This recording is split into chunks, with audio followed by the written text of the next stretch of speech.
Welcome back, guys, to another episode of the Thermal Gard Podcast. It's Austin and I with you today, and we're really excited about our guest. We got Mark and Steve with Brown Supply Company came on today. Tell us about their story. So, honestly, let's just hop right into it. Where you guys want to start? How did everything get started? Well, I guess we can, as far as that Brown Supply, we've got a history of family members working there, and that's going from our dads to cousins, brother-in-laws, and stuff. And so there's a lot of history as to how we ended up at Brown Supply. But as far as Steve and I, it really started out when we were young kids, and our dads were working there, and we were running around the warehouses and getting used to the place. What year was that? How long ago? Well, my first memory at Brown's would have been late 70s. And I would have only been 4 or 5, but that would have been back in one of the warehouses. But my dad worked at Brown's back in 64 or 5, something like that, back for a little bit out of high school. He was driving for him a little bit. And then of course, Dad went on to do some other things. Back in 1980, then he showed up back at Brown's, and he just retired. My dad did a few years ago. But as far as running around the warehouse, like Mark was talking about, that was, coming in with Dad, seeing some of the older salesmen. They're older now, but they were young at the time, but getting to smell the cleaning products, that's one of the things, even now when I walk in, you kind of throws you back. It's like walking through the kindergarten schools, you smell the smells that take you back. But even now, you walk in there, it reminds you back of the old days. I don't know, Oh, yeah. I'm getting too reminiscent, I guess. No, there's a particular cleaning smell that Brown Supply has. Mm-hmm. It's a good combination of a bunch of different chemicals. Yeah, it's good, but yeah, quite a few years. Awesome. So maybe for the audience members who don't know who Brown Supply is, or they've never heard of you guys, just give us like a quick breakdown of you guys as a business, what you focus on, and what you do. When I tell that story, I usually kind of go back to post-World War II. Like, we're going to go way back. So we were started in 1955. But when you think about cleaning and hygiene and all those kind of things, there was, in our industry, there's a lot of talk that coming off of the post-World War II. All these people are coming back looking for jobs. They learned how to clean well, the old, swab the deck, Navy, Army, and those kind of things. And so the state of Ohio, let's just take that because that's where we're based out of. And a lot of not a lot, but quite a few manufacturers in our industry are also based out of Ohio. So if we take this region, there is a need for cleanliness. The factories, let's get them cleaner. Schools, equipment's coming on board, and there wasn't a lot of distributors. And manufacturers were starting up, distributors were starting up, and so Tom Brown's the founder of our company, and he's from Lima. And in 1955, he was about 25 years old, and literally one block from where we're sitting right now, he started, which is now the Thai Jasmine. He rented a space and said, you know what, people need mops, people need brooms, people need buckets, and just started up a shop, there, and started, driving around, to neighboring towns and trying to sell things. And in our industry, it kind of just took off. A lot of companies like us were started in the 40s, 50s, because of the need for, better looking facilities. Awesome. So Tom Brown starts it, you said, in the 50s. Yeah. How How long does he run it? How does the growth progression go? Like, walk us through some of that. Yeah, I can. I'll jump off of where Steve was at with when his dad started. So he, in the 50s, he's building this business, and he's geographically stretching it out, much farther than Lima. So he's hiring sales reps towards Dayton, hiring sales reps towards Toledo, and expanding. And so that's where my dad came on board a few years after Steve's dad, which was 1976. We moved to the Lima area. My dad took a job here at Brown Supply. And so it's the company was just evolving. They, we're in that facility I mentioned, which is now Thai Jasmine, for 1 year, moved to our location now that is known as 2455 Cable Court, but the original address was 900 South Cable Road. Because as Lima's developing, Cable Road did not extend all the way to Spencerville Road. It took a left where LCC is, and kind of went right in front of our facility. So it was 900 South Cable Road. They had a, what we would now call a pole barn, but it was an oversized garage at the time. And through 1956 to about 1975, that building was added on to 3 times. And so Tom Brown's involvement in that, I would say, from 55 to 85, he was heavily involved in the business. And then, he had his partner too. Yeah. Harold Kirshner was a partner. But back in, how did they get together? It was. I think they were high school buddies. They were at high Lima school Senior. buddies, and Harold had a business. He was going in taking, cleaning out drains for local businesses, and that's how Tom and Harold started piggybacking. Tom started going into some of these local businesses with the cleaning products. And then but at some point, they kind of separated off there and off of the drain opening type stuff and just stayed strictly into the cleaning products. But anyway, so Harold was definitely part of Tom's operation as a partner there. Yeah, and what's interesting is they kind of ran the business similar to how Steve and I are doing it with a partnership. So Tom Brown, the company carried his name, but he was the guy that was out and about trying to grow the business as far as feet on the street.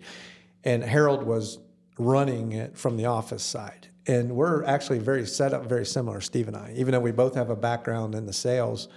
As we became business partners through the opportunity to purchase the company we worked for, we had to have a game plan and know, okay, how's this partnership going to work? What's your role? What's my role? And I don't want to say we flipped a coin, but we talked about it and said it doesn't do much good for us both to just be in the office, as leaders. You lead this way, I'll lead this way. We'll both lead along those, help each other out in these areas. But I spend more time on the road. And that's how the company was started between Tom Brown and Harold Kirshner. And I think, real quick, jump in, but we finding strength, each of us have, and Mark getting out in front of the customers, talking there, he's a much better door opener than I am. I mean, getting in and making the customer feel good. I feel like that's really his strong point. Sitting in the office back in the corner with the door closed and kind of working on some of the marketing and some of the office things. I like to take that spot a little more, but definitely I think Tom and Harold found that way to click, to find out, who's strong points and to capitalize on that and kind of work that way. Yeah. Did you guys make that conscious decision to kind of mirror how they started the company, or that's just organically how it happened? Just organically. Absolutely organically. Yeah. That's awesome. No, it was, as Steve said there, it's about understanding what your strengths are. And we've had this conversation probably 10 times since then. He'll be stressed, which will tie into how we ended up becoming business partners, even though we were at Brown's, because we were playing off, there's a lot of history with us, family-wise and all that. But we always reached out to each other as friends and coworkers to kind of be, he's stressed on something, I'm stressed on something. We're sharing that. We're helping each other work through ideas of how to do it better. And so as we get into the business, we have this conversation all the time. Even 2 months ago, we were sitting there talking about, does it make sense, to change, not switch roles, but for, to me to gravitate more to some other things that need addressed in our company. And it's like, no, at the end of the day, don't change your mission because you believe in what that mission is. Mm-hmm. It's one of those things where you guys are stronger than the sum of your parts. Like individually, maybe you could do like quote unquote more, but together you're capable of optimizing everything that you're doing and doing it to the best of your abilities. Yeah. I think that's really cool. Yeah. Sometimes it's hard to stay in your own lane, but there's times when he has to remind me, stay in the lane. Yeah, do the same thing with Mark. Well, but we do he's that. reminded me. I know what I'm saying. It's definitely a balance. And Mark mentioned about our relationship. We didn't talk about that either. No. Cousins through marriage, but we grew up together. I know we hit that a little bit, but our life, stories together have been interwoven since kids. Yeah, we attended church together, but Steve lived on one side of Lima, I lived on the other, and you'd see each other, at church, Wednesdays, Sundays, all the activities in between, and then somewhere around we're both 50. We're same age, same grade, all that. So I'm just going to say 1990. All of a sudden, he had eyes on my cousin who he married, Yep. Nanette. Yeah. And but Steve was already like a family member, you know, as teenagers, and you know that's friendship was there. Yeah. As I got out of, we actually both, you know, we're from the area, so you know we went local college and we ended up at Wright State Lake Campus. Only attended 1 year, but we attended essentially together. Steve drove across Lima to my house. I lived out by Spencerville. We carpooled over to, you know, Wright State, Lake Campus, you know, best of friends. And, you know, we're just talking about what journey we're on. And mine was always, I was going to go to Brown Supply because things transitioned at Brown Supply, my dad had gotten into the position of being the general manager. So the Brown family had always owned it until we purchased it. But you know, there was a transition where my dad was running it, day-to-day operations.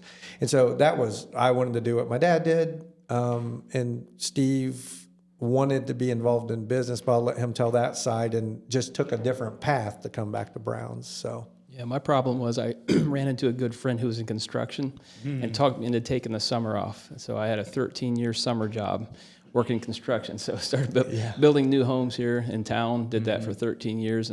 And it was right around 2006. Well, I guess before that, a couple years, we were doing a subdivision out in Bath, and Mark's territory when he was on the road was up north, Toledo area, and he would come pulling up in his car in the middle of the wintertime. We'd be freezing. Our jersey gloves have holes in them, and nasty weather, and he'd come pulling up. I could smell the coffee in his cup there, and he's all dressed up, and we're sitting there, stocking hats on. It was just miserable. You know, we worked in construction, you know. I loved every minute of it, though, don't get me wrong. But Mark would come pulling up there, and you'd see that, and he's heading off the road. I'm going, man, someday, I'm getting too old to do this, you know.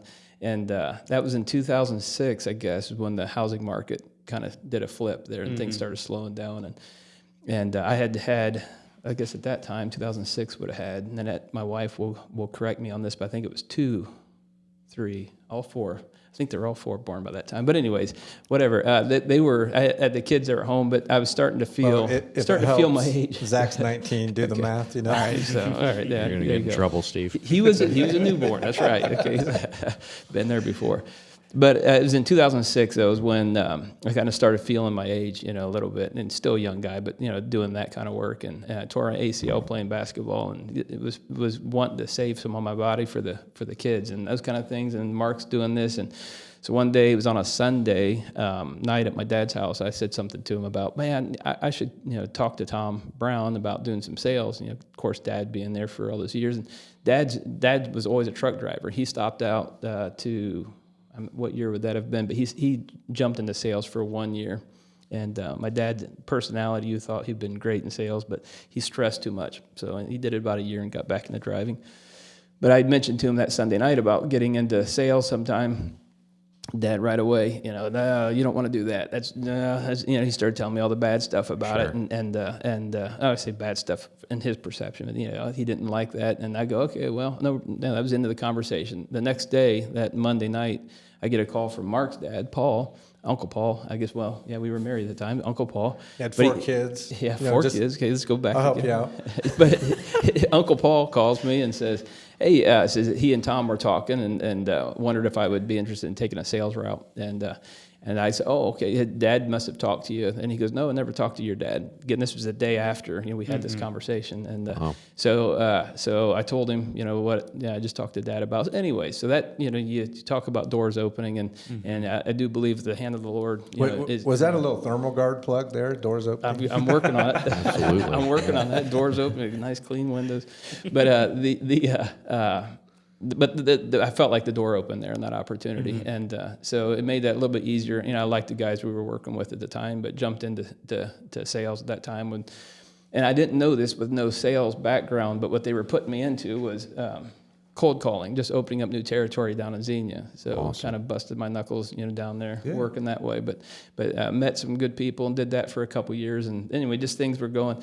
I had one older sales rep told me, he says, for 2 years you're going to hate this job. He says it's going to be tough, doing this. He says you got to find your way, get through it. He says, but just hang with it. And there were 2 years there where things were a bit tough, and every time I would start feeling like, this is too rough to do, I would kind of go back to, how the opportunity came about, and and just trust the Lord that this is where it's supposed to be. And that was one day I remember going down into the territory, and it was just kind of almost excited, and I kind of wait a second, where did that come from? And because I kind of been dreading some of these drives, I'm going, this is pretty good, It's really started, and I got to doing the math, and it was almost to the day, 2 years, I hit that spot, and from that time, and I'll throw this in there real quick too, talking about owning the company, it was never on my mind. It was just we're going to get into sales, and I'd seen some other of the salesmen that grown up with, seeing the living, loving their job, doing what they're doing, and that's what I saw myself doing that. But as far as the ownership of the company, that wasn't on my radar. I think maybe more on Mark's, but anyway, that's my background. So now we'll jump into where. Yeah, but I will say, he got out of construction to get into that because, people think sales is an easy life, right? Except for on a rainy day in that first 2 years because we were talking every day. I'm going one direction, he's going another, and on a rainy day, he'd be like, in construction, we just would go home on a day like today. I tell you what, it took about 10 years. Yeah, I'd wake up in the morning, hear the rain on the roof. Oh yeah, back to work. Got to go in still. True. When I was doing construction, if we had a rainy day, it was time to do some plumbing or something like Right. that. That's So- right. You go indoors. Yeah. No, we did the rough I'm frame. sure your Yeah. crews deal with it, Yeah, they do. They actually tough it out usually most of the time. Yeah. It's quite a bit for them to close up shop for the day. But Yeah. I want to back up just a little bit. So both of you guys just went to 1 year of college, correct? So for people listening today that actually want to own, a successful company one day, do you recommend college? Do you not recommend college? Well, I do, as I've had all three of my kids go to college, and I would definitely recommend going to college, but go to college with a purpose. So when we went to college, we were going for business school, and it was, my dad was trying to tell me, well, what do you need to go to business school for if you're just going to come work at Brown Supply and do sales? Like, we don't require that training. But don't go to college just because you don't want to go get a job, so go for a purpose, don't, there's people who will say, well, don't spend money going to business school if you're not going to go into something that requires, a bachelor or an MBA or something like that. But I knew exactly what I wanted, for me to go. I don't know if Steve's going to answer it that way, but for me, I was like, I want a management degree, but the opportunity came to start at Brown's earlier, knowing you had a girlfriend and marriage was probably down the road. You're doing a timeline thing going, well, I don't want to wait 4 years for this, and this. And so for me, I don't want to say I rushed it, but I was like, well, why not go make money? So I didn't want to waste any more money getting my degree. Yeah. But because I had a plan, I knew where I was going to work, and I knew exactly what I wanted to do. I was working my way into sales. I didn't start in sales at 19 years old. It took me 4 or 5 years to have the opportunity to, cold call and get into, it was all training, worked in the office, worked in the warehouse, made deliveries, and then the opportunity came to get into sales. So Steve can answer it different on the college side. My easy answer to that, I've had time to kind of process it, but my easy answer is not everybody's made for college. I mean, it's not for everyone. You're going to have these guys who are entrepreneurs right out of high school or even before, that take off, and college does nothing but slow them down. Then you have others who maybe their abilities aren't for college, and I've always told my kids, whatever you're going to do, be the best at what you're going to be. If it requires a college education and that's what you want to do, find your way and do it. How many people right now, I don't have the statistics, but in the United States right now have a great degree and aren't using it, So this is, we've kind of, as society, we've kind of pushed ourselves to this, higher pay, higher degree. Well, not everybody is going to fit that mold, and sometimes I think the perception is to push everybody through this 4-year, 5-year, 6-year, school. Myself, when I got going, I was only into college maybe, I was maybe into the second, that this was quarters, but maybe the second quarter when I realized I should have gone into networking. or gone into some other, computer based, it kind of was more of my desire. But, at that time, it's just kind of, now I've already signed up for this and we're kind of punching through. Yep. And then, like I said, I was working Meyer on third shift, and my friend, Ben Wood, I don't know if you know Ben, if you ever cross paths with him, but anyway, Ben would come in there late at night, and he was in construction. He goes, man, Stevie, what are you doing out here, going to school and stuff like this? He goes, come work for us, just come over the summer. And that's what started. And the same thing Mark was saying, I'm paying for my way through college, and all of a sudden I'm getting some money coming in, and we're working long hours, and you're young, and you feel like you can do this till you're, 80, get out there doing it. And I was enjoying it. So yeah, it wasn't a hard decision to not go back the next year. Now, after we got married, I did go back to school there. It was at the branch here in Lima, and I was doing some, it was really before, I say before, but it was when building websites and that kind of thing was really starting to become the popular thing. So I kind of got into that, and I was doing that with kids in the house, and it was tough trying to, I did that for a year, and had about it would have been 2 quarters really to finish up that 2-year degree. And then I built a house, and I felt like I needed to stay on the making money and not going to school. So anyways, it was just, another bad decision. But anyway, in the end, like I said, how the Lord worked it all out, ended up right where it's supposed to be. And, I've fallen back those 13 years of construction. I've fallen back on that and been very grateful for the experience I had there. So Absolutely. don't want to make it sound all negative, but good. Yeah. No, I know I don't miss construction very much, but sometimes it's nice that I can fix my own sink. Absolutely. I don't got to call anybody. Yeah. Yep. I get that. Yep. Well, that's the 2 key things that he pointed out on the business partnership.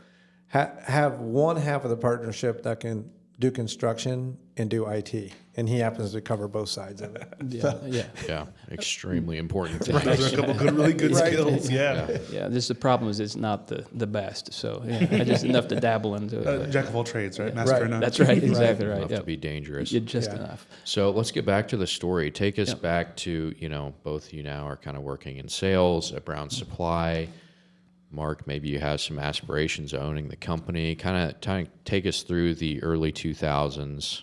Yeah, I think, to own the company was not the forefront. It's a goal, but, it's a goal that I always had out there, but it wasn't my focus. My focus was, how does Brown Supply become a better company? And knowing that I was in position to maybe take over after my dad would retire, which at the time didn't realize that would never happen, but because he still works for us. Yeah, he's still alive. But it's all good. That's how we plan it, And so at the time, it was always, you're going to take over for your dad, and the Brown family wanted that. Like that was, it wasn't necessarily verbalized a lot or talked about a lot. It was just kind of how it was going. Yeah. So, and we're going back to 2010, and so then Steve's on board. Of our other mainstay sales reps, I'll call it, it was the same staff from, then that of those guys didn't have any aspirations. We've had other sales reps that came on since then, but at the time, and you know some of our reps, but we're talking 3 guys that have more experience, which I'm in my 31st year. We have 3 guys that have more experience than me, and they've been there like 48, 40, 35, like these guys have been there. Been around a long time with it. Steve and I were the young guys at the time in sales, but we had more vision for what the company could maybe transform into. Because companies go through stages. There's hey, you have growth patterns and things, and we had hit a different growth pattern at the time, and along with technology changing, that Steve had more of an eye of, hey, graphics and different things. And, that's all I know about IT. Or not even IT, but I mean, marketing and all that stuff. But anyhow, we just were sharing vision all the time with each other, but not really in a position to do anything with it. So as we go through, 2012, 13, 14, as we're going through, we're starting to implement things because business is starting to be done a little bit different. Online ordering is coming on board.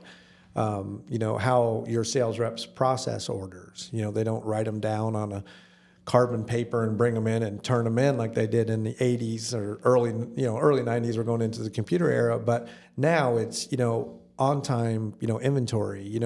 We're changing systems at work. not utilizing some of the changes. But Steve and I are sharing these ideas, like, because, hey, we have cell phones now, Yeah. we can talk while we're driving for hours during a day, and we would just share ideas. And, wouldn't this be nice if we did that? So that's where we started to talk about what we wanted to do, as Brown Supply Company, and what's the future look like. In 2016, 2016 was when I had an opportunity with another builder here in town. And he was doing some commercial ag buildings and doing excavation as well. And there was an opportunity for he and I to partner up together. And we talked about it a little bit and felt to go that direction. So I left my territory that was down kind of in that Dayton, Xenia market, east of Dayton. I guess it's really down that Springfield area. But left my territory, left Brown Supply Company, and then went out there on this business venture with another fellow, real good local guy. Did that for about 2 years, and there was, and now I'm getting back into construction at a much older age, and trying to manage some of the things there in business. It hit about that 2 years, and things were a little bit tough there. And Mark and I, again, talking about some opportunities and some things that are happening back at Brown's. And well, we would do the same. We never stopped doing what we did as coworkers, as friends, as cousins, all that kind of stuff. We'd still call each other up. How's your day going? What's going on? What are you guys working on today? And share the same pain points, right? And exactly right. Yeah, those conversations were constantly going. Yeah. So in about 2019 is when I come back to Brown Supply Company. And the territory, of course, was being covered by some other reps. It got absorbed into a couple other reps at that time. So I kind of got back a little bit in the territory, but things were changing in the office itself. And so I started doing a little bit of work in there again. Ownership wasn't on my mind even then in 2019, even though we've talked about these things, but it wasn't nothing that we were really pursuing. And it was just before COVID hit. End of 2019. And it was fair to say, to throw in here, as the family, the Brown family, there didn't appear to be any plan for succession. Like there wasn't a third generation that planned to step in and run the company. Yeah. So when he's jumping back in there, we're not sure what the future is. And everything's going fine with the company, but what is the future? And we're in that age, we're at 45 years old around that time going, okay, what's 50 look like, Yeah. And Paul was getting to that point too, where he's in there long days, and the general manager. The general manager, hitting 50 years, tenure there at Brown's, and then now I'm in the office a little more, kind of taking care of a smaller book of business than I used to have, and then Mark was coming into the office a little bit, and then Tom's daughter Debbie, she was in the office there as well. So and Tammy's the other daughter, actually the two owners there, Tammy and Debbie, but Debbie would be working in the office, and just collaboration, the three of us in there, different things decisions would have to be made, and she would lean on us to make some of those decisions. And so that's kind of how things started kind of going that way a little bit, where we started making a few decisions there again.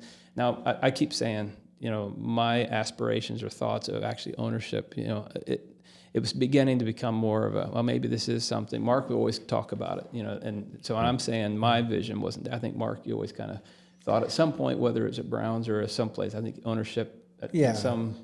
Yeah, because when you're in a sales-driven field and you're in a family business in a sales-driven field, you build this relationship with your customer base, and they're buying what you're selling, which is customer service and relationship. The product is just, we're in the cleaning supply business. You have to have good product, you have to have good systems and all that kind of stuff.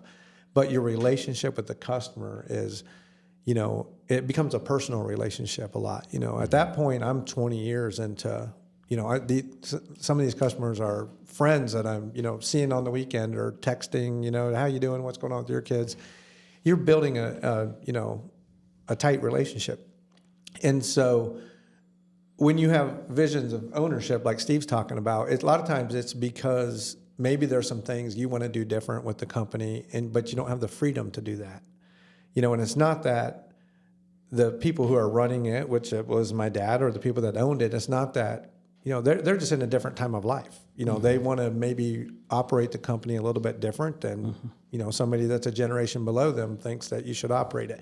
And it's not wrong with how they're doing it or anybody's doing it. It's just what works for them. Yeah. But maybe didn't work for my vision of what I wanted to see it be. And then, and Steve agreed with the vision. It was just, I was maybe more gas pedal and he was more, let's pump the brakes a little bit, That's a good partnership. That's why both those pedals are down there. Yeah. Right? That's right. There you go. Balance each other out. Yeah. Could one of you guys share like what that initial phone call was where Mark, you reached out to Steve or Steve reached out, however that worked, and was like, hey, you need to come back. Like, I think there's something here. With Steve coming back? Yeah. Well, I think that I'll share my side of it. I don't know what his side of it was because the initial phone call was me calling him to tell him, hey, we're not going to be doing this. The door's open again. About as far as coming back, and then. Yeah, but I think even before you were to the point that you knew you were going to shut down the business you were running. Yeah, because they had two sides to the business. They were in his former partnership, and there was two different sides of it, and they were just going to close this side because. Yeah. But prior to that, in our conversations, I remember one particular one where Steve was sharing some issues that were going on that were stressing him out. And I was sharing some issues that were going on at Brown Supply that was stressing me out. And I remember saying, hey, if you come over here and work at Brown's, my stress level will lower, and so will yours, because you won't be doing, dealing with these. Yeah, we had multiple crews. My stress level. We had multiple crews we were working with, and a real good crew of ours that we had really leaned on a lot. They moved out of the area, so we lost an entire crew. Yeah. So it definitely added some stress in there, But yeah, that I do, yes. So how the story goes is we had that conversation, and Steve was like, I could see a day when that might, that could, maybe sooner rather than later. And I don't know if it was a week or 2 weeks later, and we were talking, and he goes, I think there could be a path. He goes, I think that we're going to wind this business down because you're in, he can share that, but they were in the building side of things. So you got projects and you have timelines. You got to honor what you have to honor. Yeah. Mm-hmm. And he's like, I can see, maybe at the end of the summer, maybe I'll transition, but it's just us talking. At the time, we weren't the final decision. So I was starting to share, well, here's a role I think, that would work great. And in my mind, it's a partnership, but we're not verbalizing that at the time. We're like, back to the strengths and weaknesses. Like I knew what his strengths were from when he worked there before, because it wasn't his role. He was a sales rep, but the thing, he would come into the office after a day of sales and, work on other things because nobody else at the company could do it without outsourcing it. So anyhow, at the time, I was looking at it going, man, I lost my partner a couple of years ago, and I want him back just so we can, this vision, and it wasn't ownership. It wasn't, that was just say, hey, I hope that can work out, when the family's ready to sell. Yeah, and I will say this too. You said it wasn't ownership, but we were doing things, some marketing, small marketing things at the time, but it wasn't really even just to drive, business to our customers, but as a company, we were trying to do things to help the other sales reps, to help the people in the office, to do these things. But again, it wasn't necessarily for ownership, but it was just the good of the company, even as commission-based sales reps doing those things. But yeah, and in any company, small, I'm going to say this for any company. It can be a Fortune 500 company.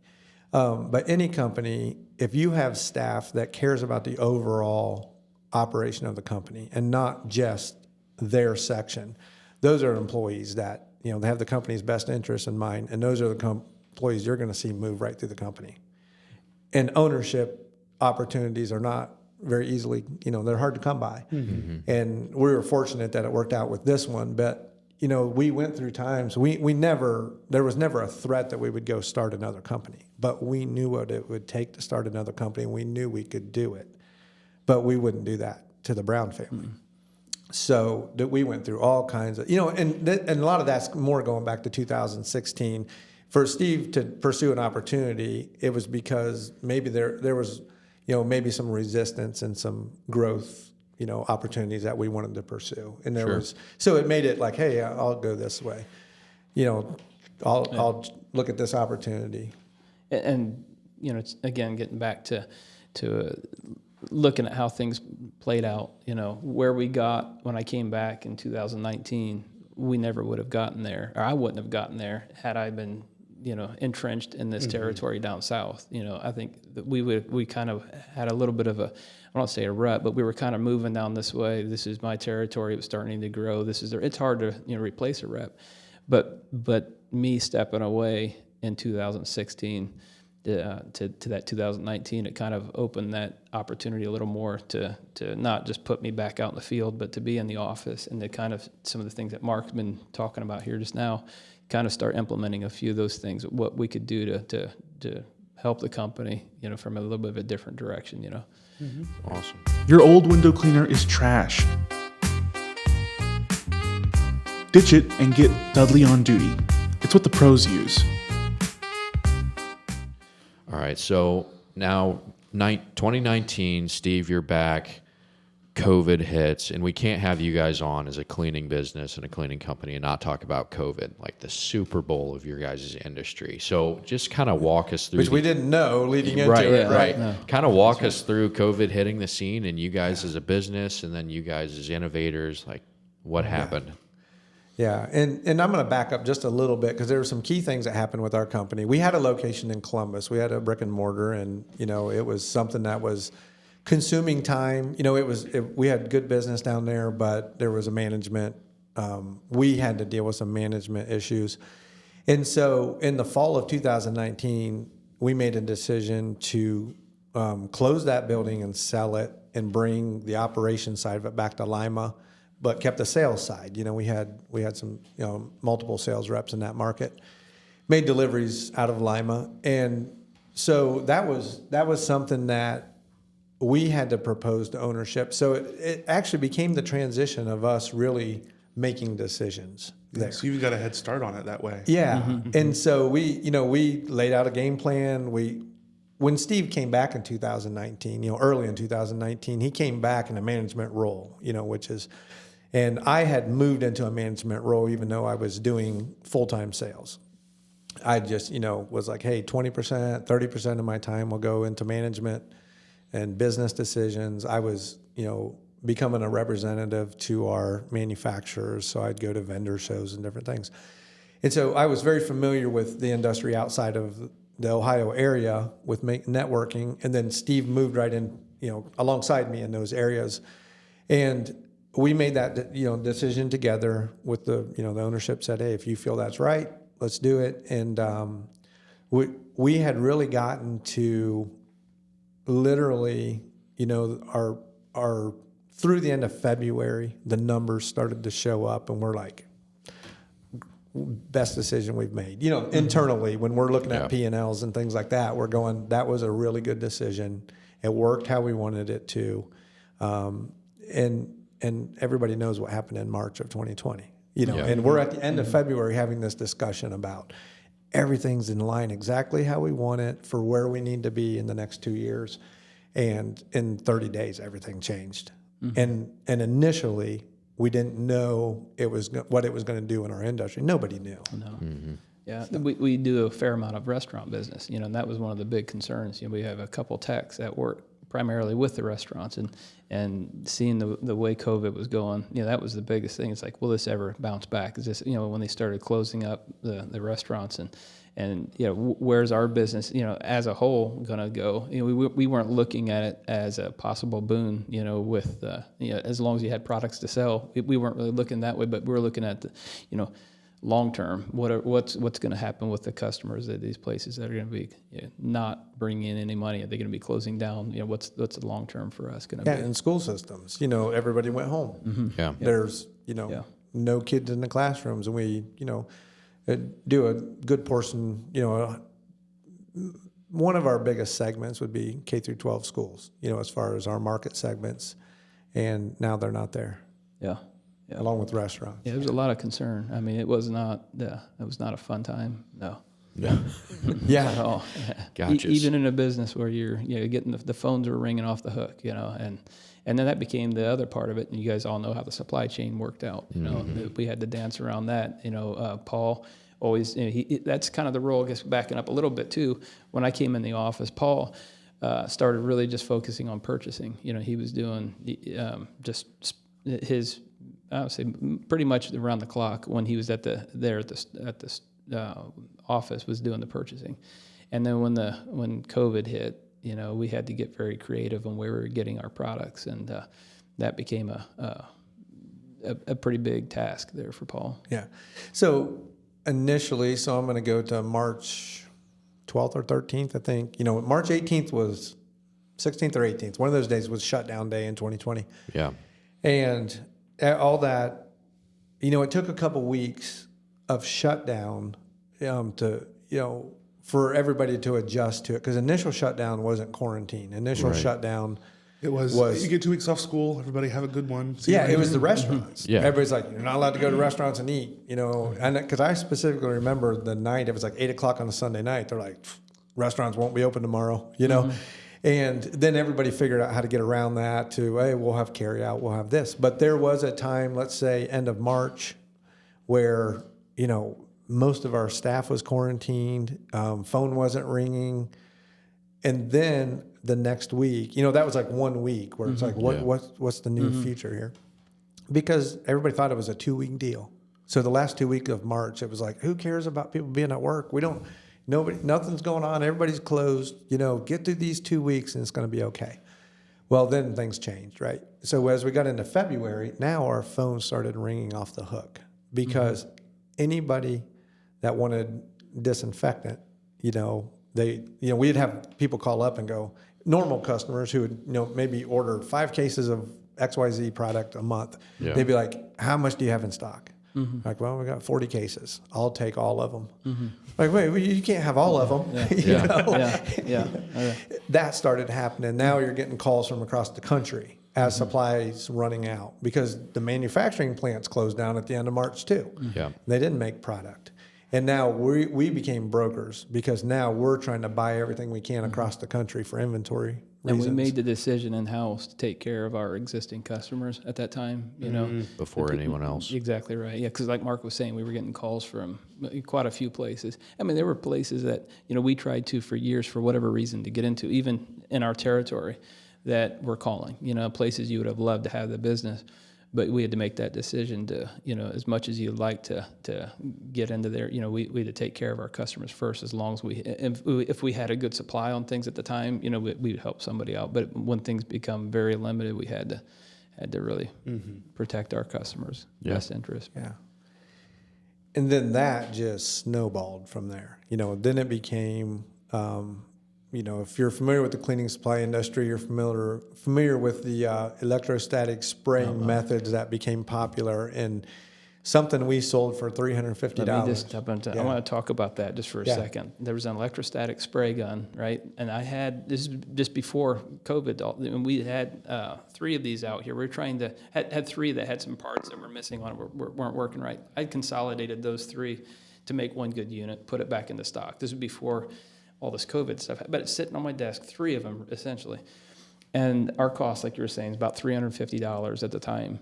I remember it was 6 months into COVID when those things became, it was in the news, electrostatic sprayers, and you were seeing them using these things around the globe, and people really going. That same gun that I had 3 of them on there, $350 our cost, was selling on eBay for $10,000 for one gun. I told my boys, I said, guys, I had $30,000 worth of equipment sitting on my desk that I knew not. That you've just been like playing with, trying to get to work. We're going to make it work. But it was, the amounts of money people were pouring into this year, it was just unreal. And as Steve said, we got those calls from people who were customers. Maybe we hadn't contacted them, but places like, oh yeah, that's a place we'd love to be. And so you're getting phone calls from across the country, because they have inmates that they have to they have to quarantine, they have to spray down, they have to take care of the inmates with cleaning supply stuff. And so we were getting calls. Hey, we heard from another, Ohio prison system. You have X, Y, you have these products, and like, yeah, we did last week. Yeah. We don't Not anymore. Yeah. Yeah, it was a different time, yeah. And as good as it was for the business, we would never want to relive that experience at all. It was rough. It was tough. What were the biggest takeaways from that entire time period? Because I'm sure it taught you a lot, a lot of pivoting. Did it change the business in any way in terms of like how you handled like orders and how you handled stocking and things like that? Or did things go back to normal afterwards? Yes. So the fair question there is, things became a normal. It took years. With supply chain was messed up for a very long period of time, multiple years. So it did go back to normal. My takeaway from it was that whole thing, when you're in not just business and life, when you went through it's not as stressful, it's not a bad situation. It's just when you go through a high demand situation in any aspect of life, meaning you kind of weathered the storm, I feel like that's what it taught us. It was like when we have supply chain issues now, we know how to handle the process better because of how bad it was during that. Because you were projecting your inventory. We would okay, we need 20 cases of this SKU. Normally we'd stock 10. Let's get 20, and then the next week you're like 20 wasn't enough. Let's get 40. But none of it's shipping to you. But orders are coming in.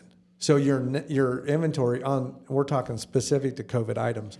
Your orders are coming in, and your inventory is going at -20, -40, -60. And so your purchases are going 20, 40, 60, 80. And then all of a sudden they're like, hey, we've got 120 cases to ship to you.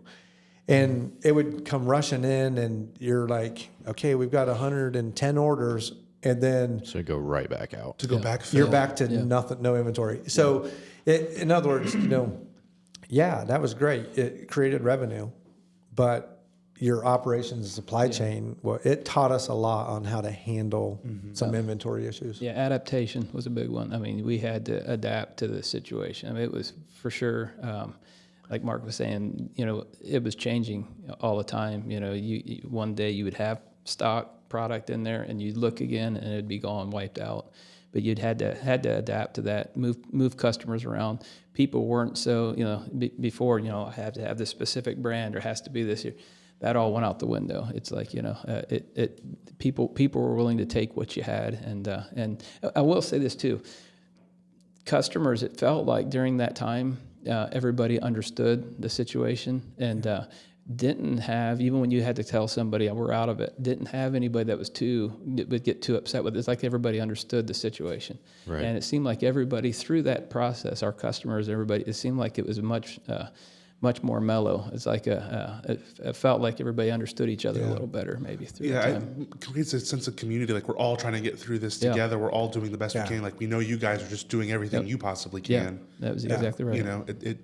It create that. It's the corner animal effect. Like everybody comes together and works together a little bit. Yeah, you're right, Austin. I agree. Well, one of the things that happened, I won't get very specific with some of these details because they are not our business transactions, but what it created was a false, for some companies around the country, was it created false numbers, right? Like we knew we knew that these volumes weren't going to sustain. Eventually, you're going to go back to a normal thing, but it did create on some companies, P&Ls. It made it look very good, right?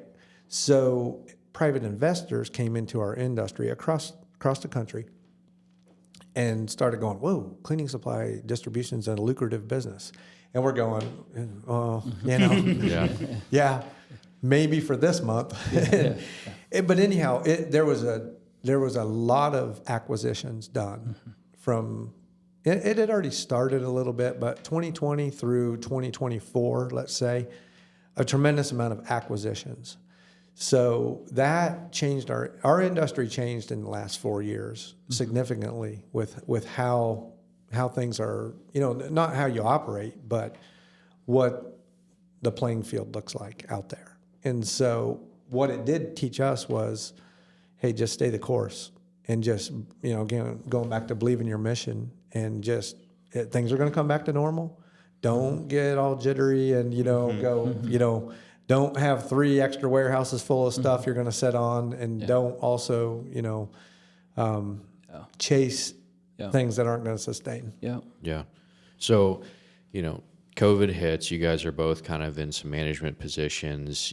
I'm sure there had been some whispers about you guys taking over, maybe doing a purchase. Kind of walk us through, did COVID speed up that timeline? How did everything kind of play together, and when did things kind of start going forward in that direction? It's fair to say COVID, in one aspect of it, COVID might have sped it up, but it's probably from an angle that you wouldn't see coming. So, Okay. and so it is, so no, COVID didn't really change it from a business perspective of us having the opportunity. As Steve mentioned, Tammy and Debbie that owned, generationally were the successors to own Brown Supply. The one particular sister which is Tammy, years and years ago, married in the 80s, late 70s, I don't even know the timeline, 70s, let's say, she had married somebody who's from Canada and lived in Vancouver, BC. She's lived in British Columbia for, her entire married and, raising grandkids life, but is from Lima, Ohio. And so, she was one of the owners, but she could only come here so often. So COVID changed that. She couldn't fly in and out like she could. And it really became very hard for her to be involved in the business. And so I don't want to speak out of turn for the family, but I do believe that helped them go, hey, maybe it's time to sell it. Yeah. I can't, because it was really restricted for her to come to the United States. And there was a lot of things that, as a business owner, changed government-wise, for her to be involved. Not her personally, but for her family to be involved. Sure. There was things like she had to be very careful of passing, things down to her family, through the Canadian government. And I'm not trying to go that route, but that definitely was a result of some COVID issues in there. And so the opportunity actually was presented to us in the end. It wasn't something that they knew that we had some interest there, and there were conversations about it leading into it. But when the ball really started rolling that direction, it was a proposition that was come to us about. It's funny that you say it's a proposition presented to you, because when you came back to Brown, it was because you got a phone call thinking that, oh, you guys talked to my dad? No? Yeah. Oh, okay. Exactly. So right. it kind of falls in your lap a little bit, but you're ready for it. Yeah, that's right. Yeah, and so through COVID, as Steve mentioned, my dad became more into purchasing, but was still the general manager. But there was no question Steve and I were, probably handling the majority of the business decisions, aside from, product coming in, product going out. You have managerial people in place for, a lot of, operations of your company. And so officially in the spring of 2022, my dad stepped down as general manager, and Steve and I moved into dual roles. Even though, because what we have learned in the last 3 years is titles are titles. If you're in a partnership, it's 50-50. Mm-hmm. So at the time, I stepped into the role of president, and he stepped into the role of vice president. But we had a binding document that, that was, and we're talking ownership, but we're not really throwing numbers at the time. And so basically, my decisions were vetted through him, and his decisions were vetted through me. My dad steps down, and we become officially, and really puts us in position. We were able to, be shareholders at that time, which puts us in position to purchase. And so that started. That's when the families. At that point is when the family going, okay, we would like to sell it to you. We just have to figure out, all of us together, how we're going to do this. Right. Yeah. What's it like? Like, I think a lot of people we've had on the podcast so far have either started their own business, or it was, going back years. What's it like kind of getting something that wasn't your family, stepping into a legacy business that has been around since the 50s, like you said, has had a huge presence up until now? If I can jump on this one real quick. Yeah, but absolutely. But this for us, myself, even as a kid growing up around the company, around Tom Brown, used to work over on his farm, as a kid, get to know the character of Tom, get to hear the stories from Dad, being in, all those years working there at Browns. And then Mark, of course, a little bit closer than I was even to the day-to-day business or with his dad in the office. But I felt like, even though I wasn't necessarily a part of it until 2016, we knew the fabric of the company well. And you kind of knew where the foundation, how it was laid and the work that went into it. Knowing, again, the character of Tom and the different ones that he had in there working over all those years, it almost felt like you were a part of the business. Even when I came in 16, going through, up until that time when the proposition was made to us, you felt like you were part of the company. And so it felt like, as far as where the company was going, it was already, the trajectory was laid. Like Mark said, we were confident in, where it started, where it was going. You don't veer from that mission. Now, there's things decisions you make through that, how to make things work maybe a little more efficiently, and some, new technologies, new things that are made that you bring into it. But the path of the company was pushed in the right direction, and Tom laid it out very clearly. So it was pretty easy to jump into it, at least from my perspective. No, we have, we've discussed it with the family when we were going through that, and we're like, we'll never let the legacy of, the Brown family die off. There's no reason to, because that is part of our legacy. That is part of our heritage and stuff because of just the way the story is written. Yeah. And so there's things like, if you go into, we have the essentially the rights to the name Brownie, which is one of our trademarks, right? Yeah. And so, it's went through different, and Steve's on the marketing graphic side, right? And so it's went through some changes over the years. You have to Google Brownie, okay? Our mascot. So. Yeah. So there's something called the Brownie Elf, right? Like not the Bengals, the Cleveland Browns kind of utilize it some. Yeah. In the state of Ohio, though, we own it in the cleaning supply business. Yes, so sir, we'll we put do. that out there. But we had this elf, and there's a folklore, like English or Irish folklore or whatever, of this cleaning elf that comes in and cleans at night. So that's this Brownie Elf. Yeah. See, I've only heard about it from my mom when she says elves don't clean up after you. Do you think it's elves that do Yeah. it? It's See, me. there you go. No, Okay. yeah. Yeah, So the yeah. Brownie Elf was like a It's logo a real for thing. while. Yeah. It's you. It's your mom, I mean. But anyhow, as far as the legacy and keeping that, several years ago, we were like, Steve was coming up with all these graphics, and he's like, we need to just change this look. So, we just changed. We kept the name for our branding, and we called it the Brownie Elite, made it more modernized and things like that.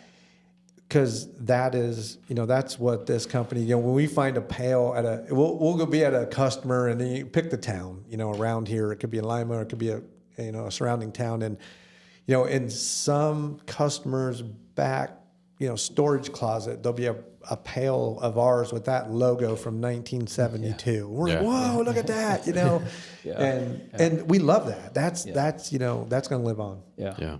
So when was the actual purchase date? You guys are now the owners. When was that? Yeah. Well, we'll throw something else in there real quick. Okay. So we did one of the craziest transactions you can do. We were negotiating us buying Brown Supply and bought another location at the same time. So we have a second location in Sandusky, Ohio now, which started the operation date started on January 2nd, 2023. And at the same time, we're going through. So we actually, and that's what made our story so unique, was because our closeness with the family. We were able to sit down with them and go, hey, this is an opportunity over here in Sandusky we need to pursue, but we don't want to jeopardize what we're discussing, for us to purchase Brown Supply. And, they had to think about it and pray about it, and they came back and they're like, we really trust your guys' vision, and, we see what you've done. So we're going to give our blessing for you to go purchase that other company. And, that creates a little negotiation, you just brought, a small facility, but you brought on, more staff, more inventory. And so that's at the beginning of 2023. So throughout 2023, we were working out the kinks and details of us, becoming the sole owners of Brown Supply. And that took place, at the beginning of 2024. Yeah, January 1st, 2024 was when it officially took over. Official ownership. Yeah. Awesome. Yep. So I guess, you guys are owners now. Just kind of take me through really quickly just the last year, I guess, the year and a half that it's been since you've been owners. And then kind of if you could forecast kind of what your goals are maybe over the next 5 to 10 years. I'm sure they're different, whether they're big, small, whatever. Yeah. Where are you trying to go with this? I'll let Steve answer that because I want to see if his goals are my goals. We never talk about it. I Say doubt the that. first time right here live on air. Yeah. Go ahead, Mark. So I'm the gas pedal. I do know where we're going. I'm pumping right now. Let's start out since you took ownership. Since we took ownership. So obviously, I'd mentioned, we have this recent purchase of a facility in Sandusky. So that took us into we purchased that because it was, it got us into an industry we weren't involved in, and that's swimming pool chemicals. A lot of companies had been involved in it before, and there's companies, and we're not bringing that, and we're not going to have this big retail store in Lima. I'm not going there with it. But it got us into understanding the commercial side of swimming pool chemicals. And I've spent a lot of time up there, and again, with our different dual roles, mine has been, spending more time in Sandusky at that office and seeing what it's like. And so that it's a learning curve. And, now we're 2.5 years into that project or that operation. And that opens some doors in some areas that the cleaning supply that we do, or the restaurant, we're not in food service, but we're in the dishwashing chemical. We're in the laundry chemical at hotels.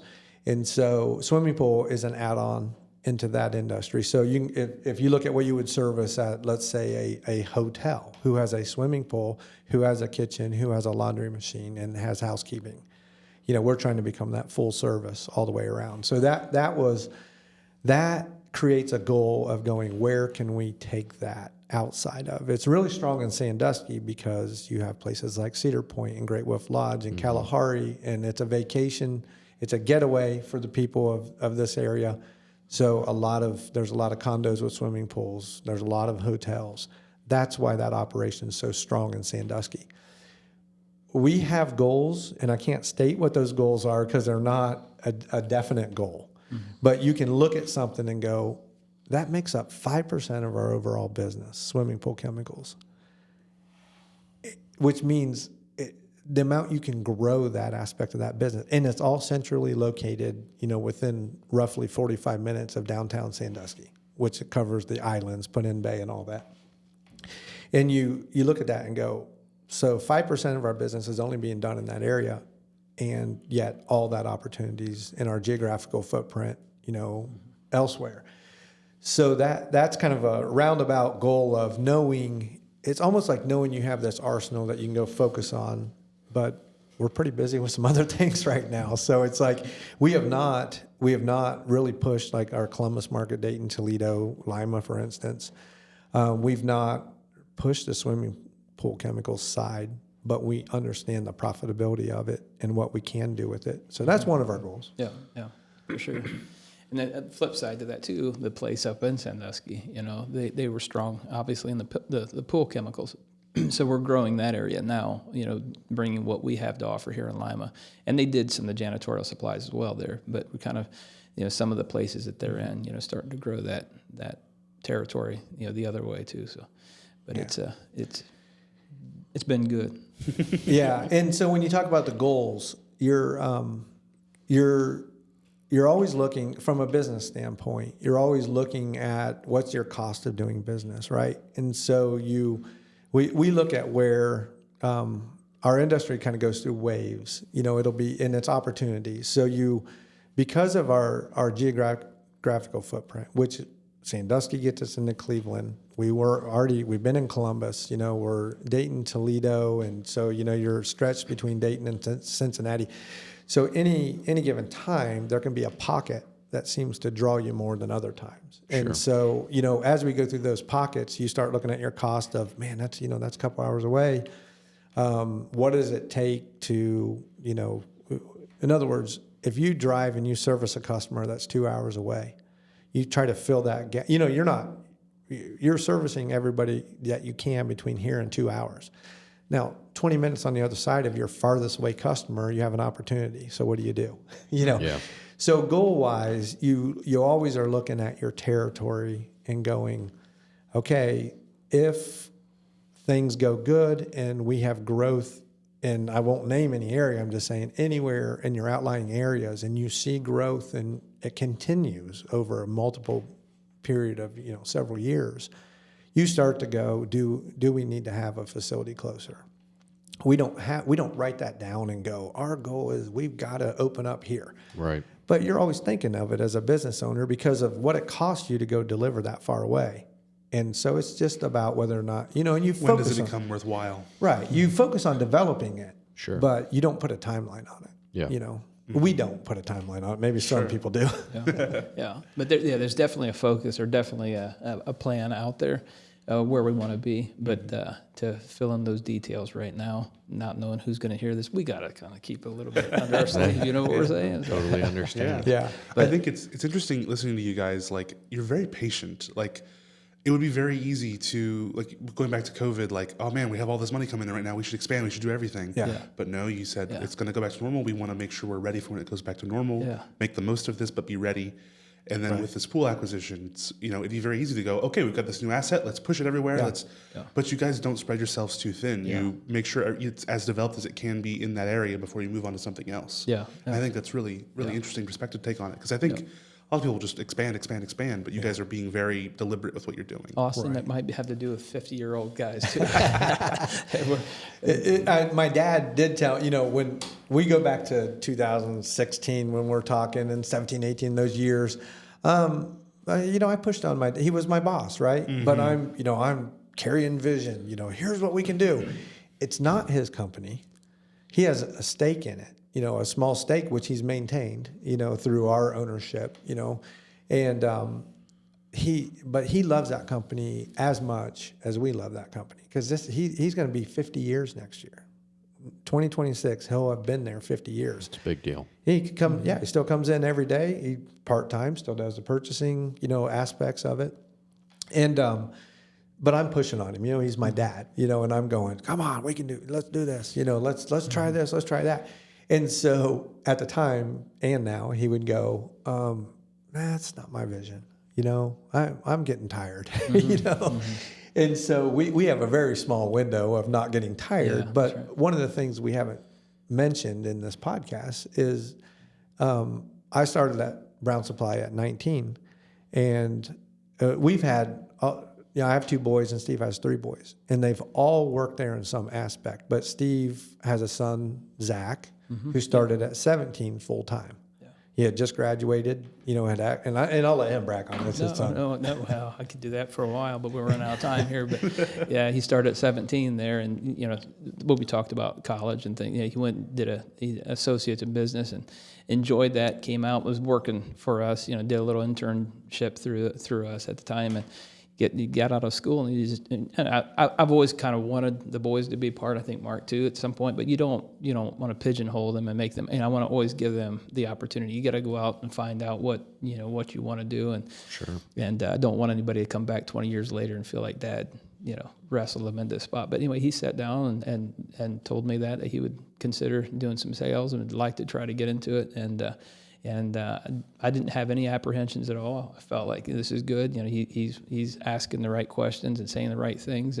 And what we've seen, or I think you too, but what I've seen in the last year, watching him actually fall in love with the business. We were out on vacation, and I caught him taking pictures in the bathroom of different fixtures. I'm going, yeah, he's got it. So yeah, he's noticing those things. So yeah, at that age, and one of the things too, I think was neat seeing him, and I had the construction background getting into it. So for my mind to start focusing on accounts and things, but he whether it's his account or not his account, he's knowing how big the account is, what the opportunities are, and he's seeing those things as a late teenager, and kind of already starting to get that, where should I spend my time? With some of the bigger accounts, how much time do I allot to that? What's the opportunity? So he's weighing those things out, and it's neat to watch him, jump into their role. But yeah, grow and learn. That actually kind of is a good segue. I wrote down like something you said earlier, Mark. Your relationship with your customer is what makes business different for you guys, and so you're kind of transferring that knowledge and that I guess the way the business has always been run, back from Tom Brown to the old sales reps who have more time in than you guys, to now your son Zach. You're kind of pouring out that legacy and transitioning that legacy, and that seems like it's the true lifeblood of your company and what makes you successful. Right. And so is there any advice around forming those relationships, just real quick, that you can share with some of our listeners in their business, regardless of the industry? Yeah. So when you say advice, because are you talking customer relationships or family relationships as you're working in it? All the way around. Yeah. And so on the customer side, I'll talk about that for a second, which is, we don't have a mission statement on the wall that says, just be honest, but as a company, you're just trying to do the right thing. Right. And there's plenty of other companies in our field that are doing the right thing. Mm-hmm. But then there's a lot that aren't too, right?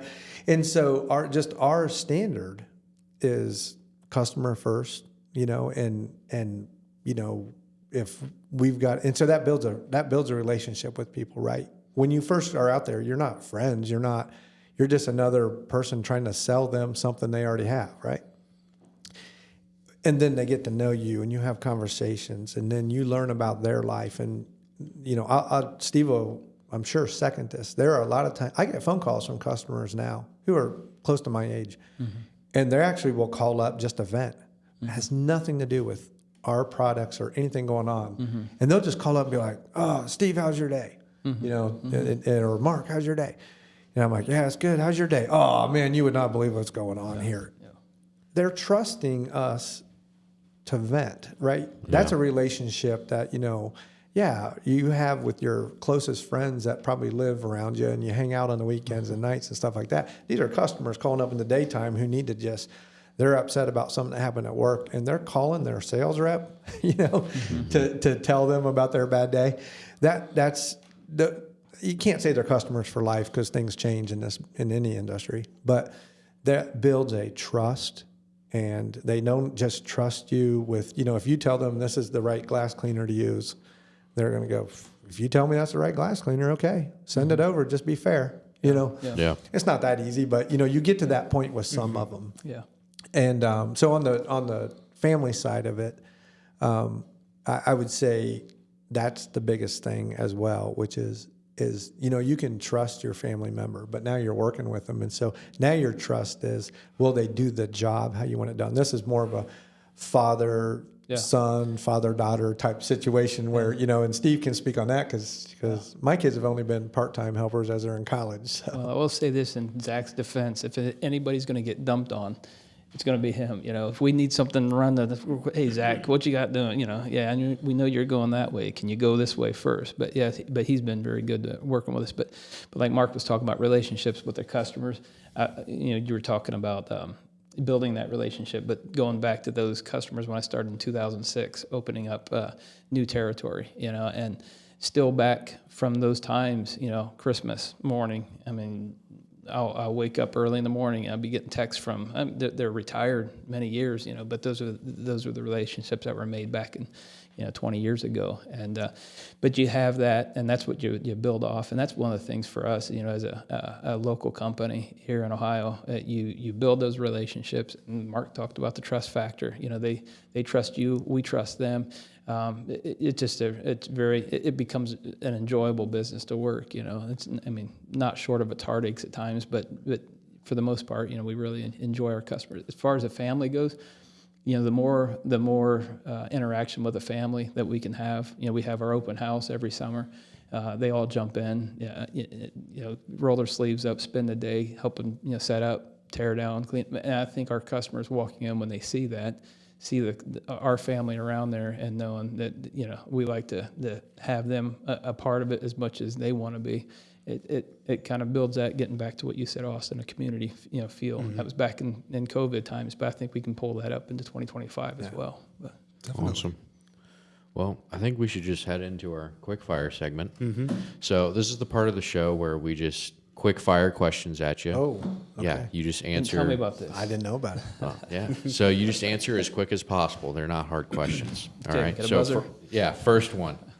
Tea or coffee to start the day? Coffee Coffee. Coffee. Awesome. How many coffees? One. all day long. All day long. One. Awesome. All right. Favorite local business besides your own? Oh, do we have to quick fire that? Yeah. Beer Barrel. Okay. Well, you had to go food, didn't you? You know what? I'm going to go back to our roots, Thai Jasmine. Oh, Shout out to them. oh, I Awesome. agree. I'm with you on that. Yeah. Yeah, you can't go wrong at either of those Thermal Gard. places. No, you know what? Appreciate it. Sorry, Thermal Gard. It is good glass cleaner. All right. One word to describe entrepreneurship. Focus. Determination. Awesome. I think those go hand in hand. Yeah, they absolutely, do.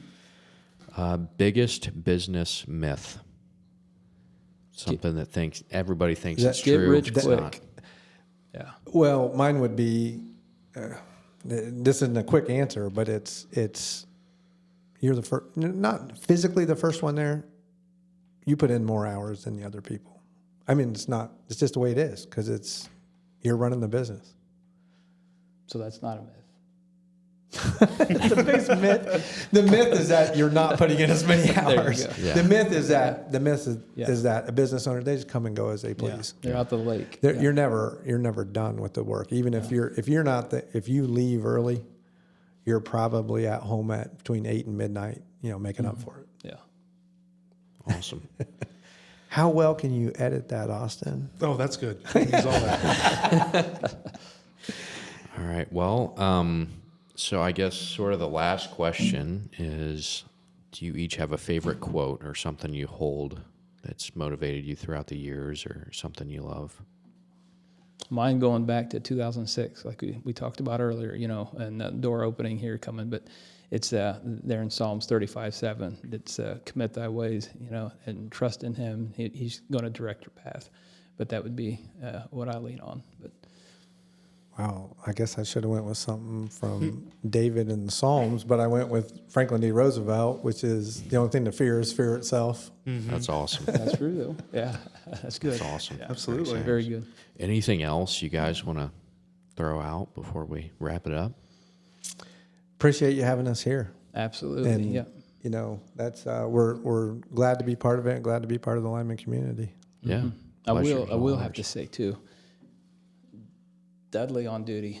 There it is. Get your glass good cleaner. stuff. Absolutely. Shameless for sure. plug. Yeah, that's right. Thermal Gard. Yeah, we'll take that, put it on the bottle next time. Right. That's right.